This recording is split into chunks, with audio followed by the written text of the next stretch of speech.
When I first heard about the concept of Spider-Man No Way Home, I was almost certain I wasn't gonna like it. And that's coming from someone who has loved every new Spider-Man movie of the past few years. Nostalgia is almost never handled correctly in pretty much any medium. It's almost always cheesy in some way and is guaranteed to try and sell you something. Simply put, Hollywood does nostalgia very, very wrong, and almost never has any fun in the process. But this new Spider-Man movie, well, you saw the title and thumbnail. It does it right. So goddamn right. Before we continue, yeah, this video will obviously spoil the entire movie. If you haven't seen it yet, just go watch it. I consider it to be the best live-action Spider-Man film ever made. Seriously, it's that good. But what exactly makes it so great? I don't believe the film is a masterpiece. I do have a few really big issues with it. But here's the thing, I don't care. I really don't.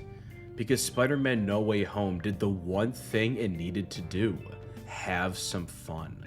It doesn't take itself too seriously, but also tackles complex themes of mental health and hatred. And much to my surprise, the main goal of this movie is not just to sell you something, which is quite literally the goal of virtually all nostalgia media, to target and manipulate that warm feeling in your heart when you see something from your childhood, and then use that to get you to buy into something else. Instead, Spider-Man handles the return of so many iconic characters and actors with the fresh breath of chilling the fuck out. Like, I fully expected for Tobey Maguire to pop out of nowhere and save our current Peter at a pivotal moment in the final act, and to hear the audience in the theater go absolutely apeshit. I was sure it would happen, but it didn't. No, he just casually walks into the kitchen, into an already hilarious scene with Andrew Garfield, and blends in seamlessly into the film. Yes, he's an actual character in the movie, just like how Spider-Verse handled things, but with an even more impressive expert touch, as these are characters that people have such an association with since childhood. You shouldn't be able to just plop Tobey Maguire's Spider-Man into this film and have him not obnoxiously stand out. It should just be a callback, a beacon for our nostalgia to gravitate towards. It's supposed to be cheap, but it's not. Rather, as I said, he is just a character in this film.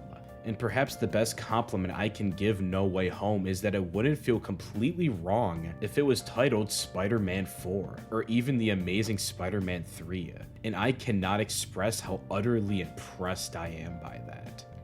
Marvel movies are not funny. I would almost say that that is an objective truth, even though I know full well objectivity doesn't really exist. Cringe-inducing one-liners should not be expected to make literally anyone laugh, and bizarre character moments feel even more out of place than when shown in anime attempts ecchi humor. The thought of Fat Thor still keeps me up at night as the existential dread seeps under my skin. I lay in question, pondering humanity, wondering how someone, anyone, would think that was a good idea. God, I hate Endgame so much. There are a few exceptions to the streak of comedic mediocrity, however. Speaking of Thor, Ragnarok is fucking hilarious, and the Guardians movies are both classics. And like, yeah, I'm sure there's a few other ones, but I honestly can't think of any off the top of my head, aside from the two other Spider-Man movies. But this one, oh boy. The scene with the three Spider-Man sitting on the Statue of Liberty, literally just all the boys chilling, is probably my favorite scene in the movie. Maybe my favorite scene in a Spider-Man film. It's comedic gold, and only because it wasn't afraid to soil your opinion on these iconic characters. Whatever. It didn't feel the need to be straight as an arrow, to stick to exactly what people expected. It does what few others do. It relaxes, takes a deep breath, knows it's all going to be okay. Like, Andrew Garfield is a fucking goofball in this movie, and I cannot get enough of it. And the scene where Toby is making damn sure that Andrew is aware of how gosh darn great he is, it's both absolutely hilarious and also quite inspiring. Even when Toby gets stabbed and I thought, well, he's gonna die, it's just like, oh yeah, I've been stabbed before, I'll be fine. I love it. and the fact that he undercuts a heartwarming and heartbreaking moment with exclaiming how much pain he is in, I love it. I can't get enough of it. Spider-Man is in such a unique position. Like, if Endgame decided not to jerk itself off on the screen for an hour and deleted Fat Thor from my memory, it probably could have been a pretty funny nostalgic trip. But it could never have been this movie. The original Spider-Man trilogy is the one that brought superhero movies to the forefront of popular entertainment. And throughout the 2 decades since, those 2 iterations played by Tobey and Andrew have become so iconic as just one singular character that bringing them all together, all now 3 interpretations of this one character, the best word I can think of to describe it isn't really nostalgic. It's iconic. So yeah, the movie is really fun because it knows when not to take itself too seriously. It's not trying to manipulate you with nostalgia, and it lets these characters interact in such a relaxed manner that it feels like an entire tornado's worth of fresh air. That alone makes it a very, very good movie. But Spider-Man No Way Home is not a very, very good movie. No, my friends, it is a truly great one. Because while it certainly hits the mark on the most important thing I needed from the film to be allowed just to have a good time with it, it actually goes another step beyond. It uses nostalgia to build actual emotionally complex callbacks that recontextualize so many iconic character moments in the first 2 original series of films. No Way Home does a fantastic job into twisting its villains to fit the theme of mental illness. I'd say that each of them portrays something else.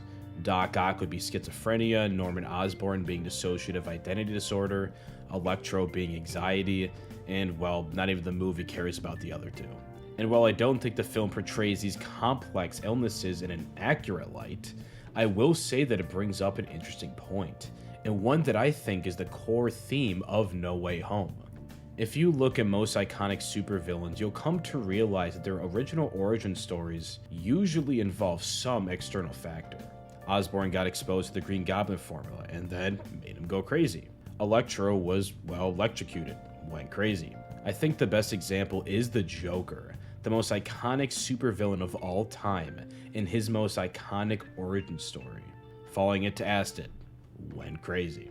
The movie even has a line made of pure, unsullied comedic titanium alloy, where the characters comment that they need to stop falling into things so much. It's great. But what this shows is that the core reasoning behind these crimes these villains commit is external to their own intentional doing, and are instead driven to madness by something else. This something else being a stand-in for some sort of mental illness from the eyes of this film. If you really boil it down, the core goal of the whole movie is to fix these villains, to cure them. And, well, mental illness is certainly a bit more complex than that, but it brought up an interesting point. If you erase this part of them, would they still be themselves? If you've been a fan of the channel for long enough, you've probably guessed that I'm a depressed piece of shit.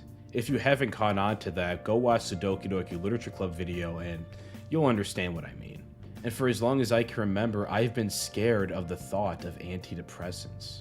If I take them and they somehow erase all these negative feelings I have, then am I still me? What portion of myself do these emotions count towards? When you've lived with mental illness for long enough, it doesn't really feel like something is wrong. Rather, that feeling of wrongness is something that is a part of who you are. It's kind of comfortable in a weird way. And if given the choice to just magically fix that, well, that has always terrified me. Because I don't want to lose who I am. When the Peters cure Osborn, did half of him not die? I'm not saying it's a good or a bad thing, but just that it's a scary one. If I were to be a more upbeat, happy person, most of the stuff on this channel, or almost anything I've ever written, wouldn't exist. I'm not sure if I would be me. No Way Home doesn't exactly tackle this theme with much nuance, but I appreciate it for bringing it up at all and giving me something to think about, while also recontextualizing these villains into a new framework. It's all very fascinating, but also kind of a side tangent, so let's get back to nostalgia. It became crystal clear to me that the filmmakers knew what they were doing when the three Spider-Mans first all meet face to face on top of whatever building it was. These are technically all the same person, but their backstories and personal tragedies differ significantly. Our current Peter tells them that they don't know how he's feeling, which is something that I appreciated. Often when someone we know is grieving, our first instinct is to relate to them. But let's be honest, no one really wants that. Some of us, most of us, honestly, we just want to vent. They can't truly know how we're feeling. The only one who can is yourself. Unfortunately for Peter, though, he is in the literal only situation where he can't say that they don't know how he's feeling. Because, well, he's basically just talking to himself. And as they open up about everything they've lost, especially Andrew Garfield, holy shit, he stole the show, we come to view them as real characters in this story. It's not a cheap retelling of the events. It's pure, raw emotion put to the big screen, as these characters whom we've known for decades just open up about their shit. The painful experiences that some of us have witnessed countless times. But there are two other moments in particular that I want to focus on, and it has each iteration of Spider-Man have their own moment to shine. Firstly, I'll talk about the one that actually happened second, but it left me slightly less emotionally impacted.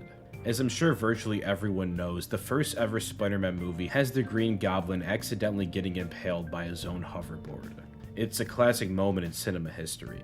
In this film, we see our current Peter letting out all his rage against the Goblin, literally just beating the living shit out of him, taking out his pain into what, in his eyes, isn't a person anymore, but rather an abstract amalgamation of all his newfound pain and frustration. It's a heartbreaking moment, as we see Peter not being himself, but then he picks up the hoverboard. And as he slowly approaches Osborn, I could feel the pit in my stomach growing larger by the second. Holy shit, he's actually gonna kill him. And he does. Well, he tries anyway, to stab the man just as he was killed before. But he isn't able to, because he stopped himself. Well, no, not literally. A different dimension version of himself stopped, well, himself. This is getting kind of confusing. He didn't hesitate or freeze up at the last second. He swung that board down with the intent to kill. But Tobey, our beloved original Spider-Man, he grabs it and saves Osborn's life. A delightful twist on an iconic moment in the first film. Now this is how you use nostalgia. To take your preconceived notions that have developed over possibly decades worth of time and flipping them on their head, completely reversing the situation where Tobey's Spidey is now saving the Green Goblin.